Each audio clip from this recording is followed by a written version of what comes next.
Vadodara કોર્પોરેશનમાં fire સૈનિકની ભરતીનો મામલો.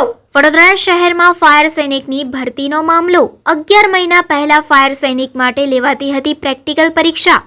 Practical પરીક્ષા બાદ થિયરિકલ પરીક્ષા નહીં લેવાતા નોકરી વાંછુકો ઉમેદવારોમાં રોષ જોવા મળ્યો છે. અંદાજે 20થી વધુ નોકરી વાંછુકો ઉમેદવારો મ્યુનિસિપલ કમિશનર સમક્ષ આવેદન આપવા માટે પહોંચ્યા છે. સમગ્ર ગુજરાતમાંથી આવ્યા છે નોકરી મેળવવાની આશા સાથે આ યુવકો. છેલ્લા 11 મહિનાના વિચારતા પરીક્ષા નહીં લેવાતા યુવકો દ્વિધામાં છે. અમે અને અમારા પરિવારજનો પણ નોકરીની આશા રાખી રહ્યા છે તેમ આ યુવકો દ્વારા કહેવામાં આવ્યું. મારું નામ ગેલાભાઈ ભરવાડ છે. હું મોરબી જિલ્લામાં હળવદ તાલુકામાંથી આવું છું. સર, અમારી ફિઝિકલ ટેસ્ટ લેવાઈ ગઈ છે, તો અમે કમિશનર સાહેબને રજૂઆત કરવા આવ્યા છીએ કે જલ્દીથી જલ્દી અમારી જે લેખિત પરીક્ષાની જે પ્રોસેસ બાકી છે જલ્દી કરાવે. તેનાથી કે જે અમે અત્યારે હાલ જેવી પરીક્ષાની જાહેરાત પડી ત્યારથી અમે લોકોએ અમારે નોકરી ધંધા જે પ્રાઇવેટમાં જે પ્રોસેસ કરતા હતા એ લોકો અમે બધા જેટલા અહીંયા ઊભા છે બધા તૈયારીમાં લાગી ગયા છીએ અને નોકરી ધંધા મૂકીને આજકાલ કરતાં 11 મહિના થઈ ગયા છે. તો અમારી સાહેબને એક એવી જ માંગ છે કે જલ્દીથી પરીક્ષાની જે કાર્યવાહી છે જે બાકી રહી ગયેલી છે એની પૂરી કરવામાં આવે અને જે મતલબ અમારા જે સપના છે એ સાકાર કરવામાં અમારો સપોર્ટ કરે. કેટલા લોકો છે પરીક્ષા આપનારા લોકો તો મતલબ જે ફિઝિકલ પાસ કર્યું તો 500 પ્લસ જેવો સંખ્યા છે, પણ આટલા લોકો અત્યારે આવ્યા છે. એટલે સાહેબને અમે વિનંતી કરવા આવ્યા છીએ કે જલ્દથી જલ્દ જે અમારી જે બાકી પ્રોસેસ છે એ પૂરી કરવામાં આવે.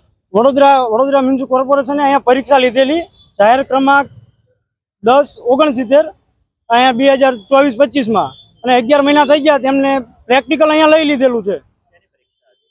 ફાયરમેન સૈનિકની પ્રેક્ટિકલ લઈ લીધું છે, પણ હવે ફિઝિકલ લેતા નથી લેખિત પરીક્ષા. તો એના માટે અમે બધા આજે અહીંયા આવ્યા છીએ કે આવેદનપત્ર દઈશું કમિશનરને કે અમારી પરીક્ષા જલ્દી લેવામાં આવે. કારણ કે અમે બધા પહેલાં પ્રાઇવેટ નોકરી કરતા, તો અમને જેવી ભરતી પાડી 2025માં એટલે અમે બધા નોકરી મૂકી, નોકરી અને ધંધા મૂકીને અમે પાછા તૈયારી કરવા લાગી ગયા. અને અત્યારે હાલ 11 મહિના થઈ ગયા છે તો હજુ કોઈ પરીક્ષા આવતી જ નથી. અને કોલ કર્યું તો એમ કે તમે તૈયારી ચાલુ રાખો. તો કેટલાક ટાઈમથી રાખવી મને કોઈ તારીખ આપતા નથી. તો અમે એવું આજે આવ્યા છીએ તો અમને કોઈ જાહેર તારીખ આપે કે 1 મહિનો આપે કે ભાઈ ચોથા મહિનામાં 5મા મહિનામાં અમે પરીક્ષા લઈ લઈશું. તો એવી જ અમારી બધાની માંગ છે. અને અમારા ઘરના બધાએ એક પરીક્ષા અમે પાસ થયા હોય તો બધાને એક આશા હોય કે છોકરો બહાર ભણે છે, વાંચે છે, તો એ બધા પૈસા મોકલાવતા હોય. તો 11 મહિનાના 2 વરસ લગી જો એ પૈસા મોકલાવે તો ઘરે કંઈ નહીં રહે. આવા વરસાદના વાતાવરણના કારણે જો ખેતીમાં કંઈ ન થતું હોય અને ઘરનાને એક આશા હોય કે ભાઈ છોકરો પરીક્ષામાં પાસ થયો હોય તો લેખિતમાં બી પાસ થઈ જાય અને જલ્દી સરકારી નોકરી મળે. પણ અહીંયા કોઈ જ એવું થતું નથી. આગળના દિવસોમાં ઇલેક્શન આવી રહ્યું છે, તમને લાગે છે કે ભરતી પ્રક્રિયા પૂરી થશે? મને તો એવું 100% એવો વિશ્વાસ છે કે અમે અહીં જો દઈશું આવેદનપત્ર તો આપશે જ. તેમ તારીખ અમને જાહેર આજે આપી દેશે. અને ન આપે તો અમે કોઈ આગળ એવી પ્રોસેસ કરશું કોર્ટ હાઈકોર્ટની કે અમે અહીંયા જઈશું અને રજૂઆત કરશું કે આ પરીક્ષા નથી લેતા.